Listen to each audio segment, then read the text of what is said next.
Welcome, all you beautiful thinking people, you to Advocation X Tesla.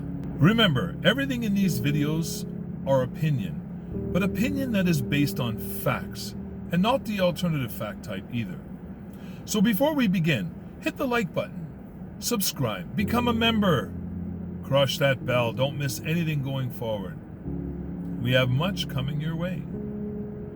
There are a few topics we'd like to tackle today, and those would include Tesla's fatal crash, the impact of that crash on Tesla stocks, Tesla sales in Europe, Tesla sales in China, Tesla sales in Japan, and Tesla sales in Germany alone, the upcoming $25,000 or less car, the upcoming addition in Canada to the Tesla online menu of a Model 3 that comes under the cutoff price for subsidies. Let's dive deep into this right now. As everybody is now aware, there was a fatal crash, I believe in Texas, with a Tesla Model S that wrapped itself around a tree.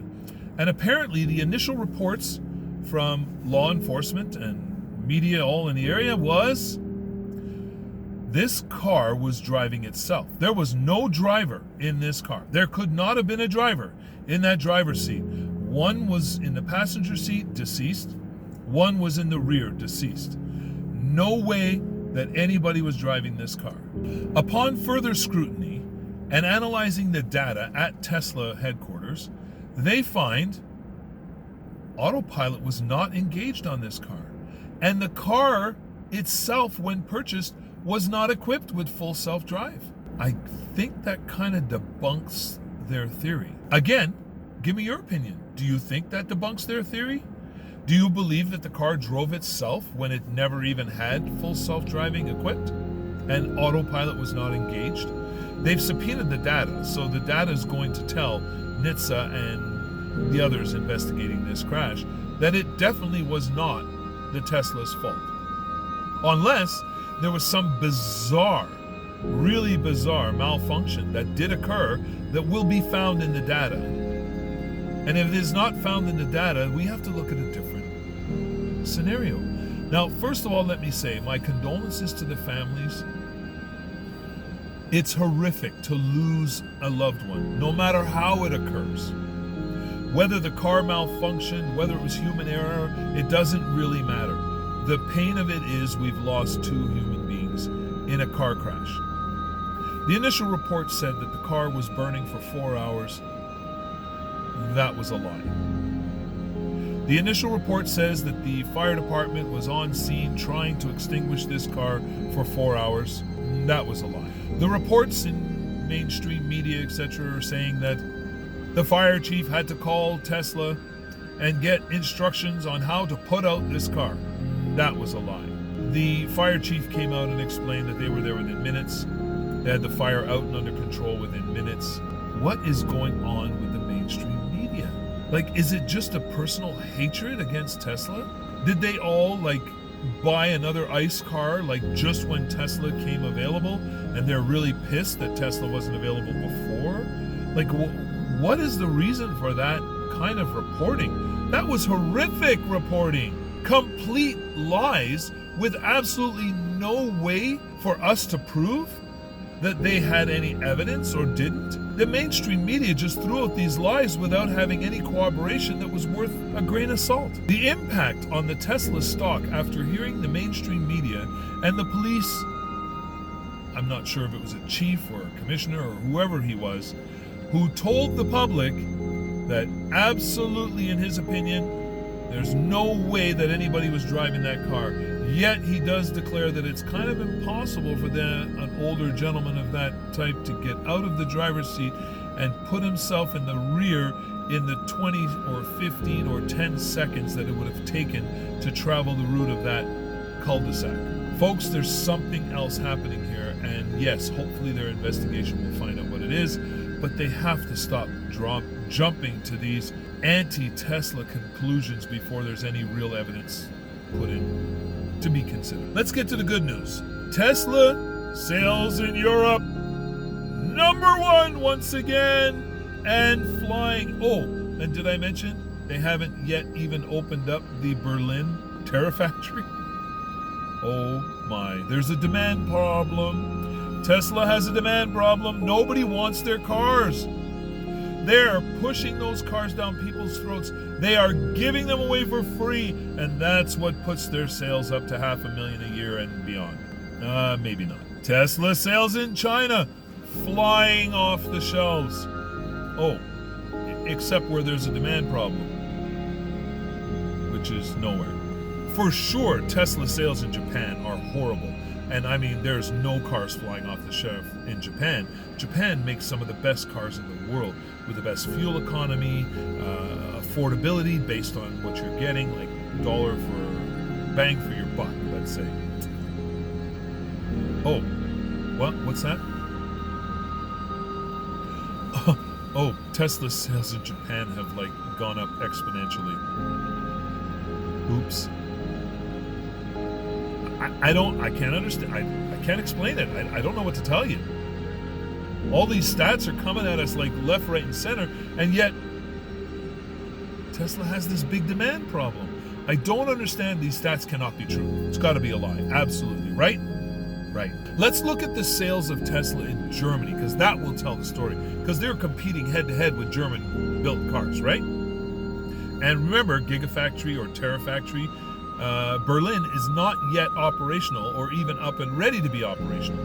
So obviously Tesla is doing horribly in Germany until they get their plant going, of course. Oh, wait, hang on a second.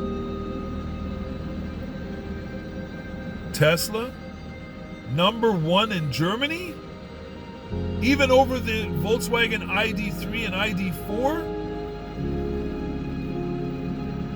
In many places, Tesla is the #1 vehicle being sold in its space.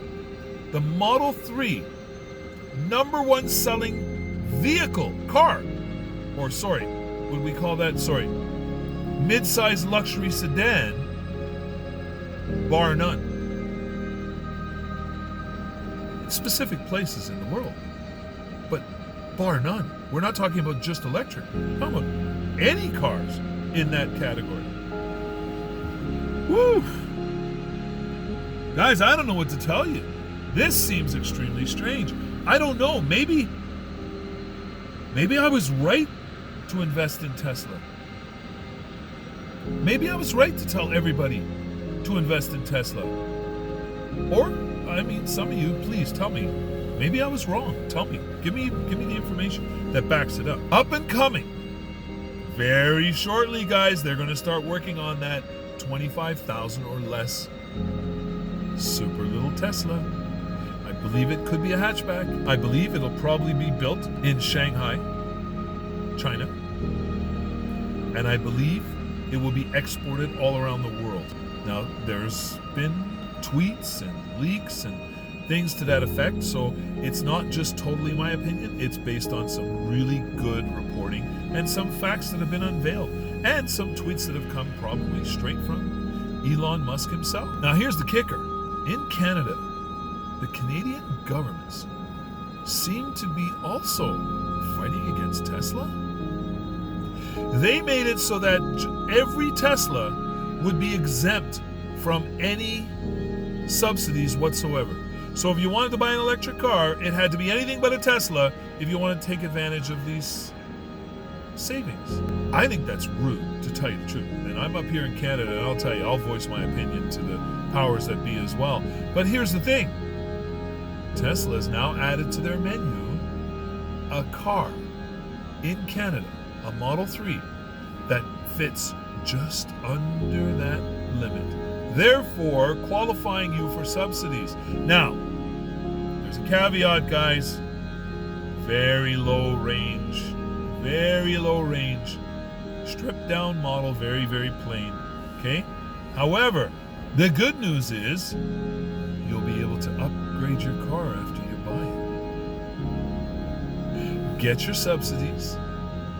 It's kind of like having your cake and eating it too, isn't it? So, thank you, Tesla. To all those who are going to benefit from you putting that car on the menu for all those people to order, and then whatever they do after that, that's their business, right? None of our business. So guys, Tesla rises again. It did. The stock was impacted. That is for sure. It did drop. And it dropped a fair amount. But it started to climb right back up. I think that's because most people recognize Tesla is not a joke. I told you when it was $17 a share that Tesla was not a joke. I told you at $39 a share that Tesla was not a joke. I told you at $600 a share that Tesla was not a joke. I bought in at $1,514 a share. And I did not think that Tesla was a joke. And then Tesla did their split. And I ended up with 5 shares for every share I had accumulated. And the price went down. Yes, that's right. You're right. The price did go down. I didn't lose a penny. They just divided the shares in 5. So the same amount of money per share was divvied up into 5 pieces. No big deal. Nobody lost a penny there on that split. Yes, it did impact the price of the stock a little bit for a little while. But then it went up to 900 plus a share again. And yes, it did come back down because there are people fighting against Tesla's success like you wouldn't believe, but it's moving back up again. Even with this FUD, fear, uncertainty, and doubt that's instilled in people's minds when you hear these dumb reports from these dumb reporters who are putting out lies. Not misinformation, guys. Lies. Not misinformation, but real, deep-rooted lies. And they allowed you to believe their lies until people like me and others on YouTube give you the real facts. Now, there's still more facts to come. We'll wait until all the data is analyzed and NHTSA gets its chance to decide whether that data is accurate or not. But I'm sure, like every other investigation they had, where the media flew off the handle, blaming Tesla for everything, and it came back that, oh, no, it wasn't Tesla's fault. Human error is one of the biggest reasons for all of these mishaps all around the world, in many, many vehicles. But there are those times when cars malfunction, and that's ICE cars, electric cars, or even pedal cars. Let me just close with this. If you haven't already gotten on the Tesla bandwagon and got yourself some shares, woof, it's not too late. It's not too late. And again, it's not financial advice. This is all for entertainment purposes. As I said, this is all opinion based on facts, but it's for you to do your research and come up with what is best for you. And we never give up, and we never give in, but we always keep an open mind because we know knowledge is our power, and we're not giving up that power. We do our research, we regain our power, and we move forward with informed decisions because we are beautiful, thinking people. That's right, you, and you, and you, and you, and you, and you, all my beautiful thinking people. Thank you once again for spending time with us here on this channel. Remember, stay safe, stay healthy, and beyond that, stay as happy as humanly possible.